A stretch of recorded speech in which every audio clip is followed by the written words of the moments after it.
Hello दोस्तों, आप लोगों का स्वागत है आज की वीडियो में। आज हम देखेंगे कि टीसीएस क्या होता है अंडर जीएसटी, ठीक है। और इसकी कौन सी रिटर्न फाइल होती है, कब रिटर्न फाइल होती है और कौन से रेट से टीसीएस कलेक्ट किया जाता है, ठीक है।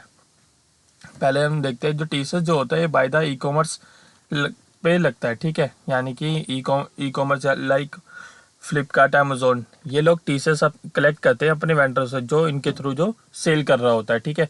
ये सेल का पॉइंट कुछ परसेंट होता है, ये वो इनको डिडक्ट करके बाकी वेंडर को पेमेंट करते हैं, ठीक है। ये अब इसमें आता है कि जो अगर आप ई कॉमर्स के थ्रू अगर आप गुड्स या सर्विस आप कोई सी भी अगर ले रहे हो, तो जो सामने वाला जो ई कॉमर्स है वो आपसे टीसीएस कलेक्ट कर लेगा, ठीक है। फिर वो आपको पेमेंट करेगा बाय द डिजिटल नेटवर्क। अब ई कॉमर्स ऑपरेटर कौन होता है, इसका मतलब यानी कि कोई भी पर्सन जो ऑन हो, यानी या ऑपरेट करता हो या मैनेज करता हो या digital by the digital network या प्लेटफॉर्म, इलेक्ट्रॉनिक प्लेटफॉर्म, ठीक है। अब आता है कि जो इलेबल जो टीसीएस कलेक्ट कौन करता है, ई कॉमर्स कलेक्ट करता है। जो और जो कलेक्ट जो करना होता है वो नेट वैल्यू सप्लाई पे करना होता है, यानी कि जैसे कि आपने 100 रुपये का माल भेजा और उसमें से 10 रुपये रिटर्न आ गया तो 90 पे ही बंदा सामने वाला 90 रुपये कलेक्ट करेगा आपसे टीसीएस, ठीक है।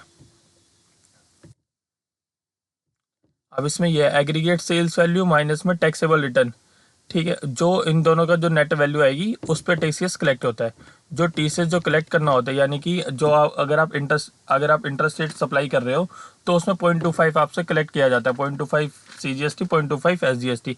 इंटरेस्ट रेट के केस में 0.5, ठीक है। ये अंडर अंडर सीजीएसटी में 0.25, अंडर आईजीएसटी 0.50, ठीक है।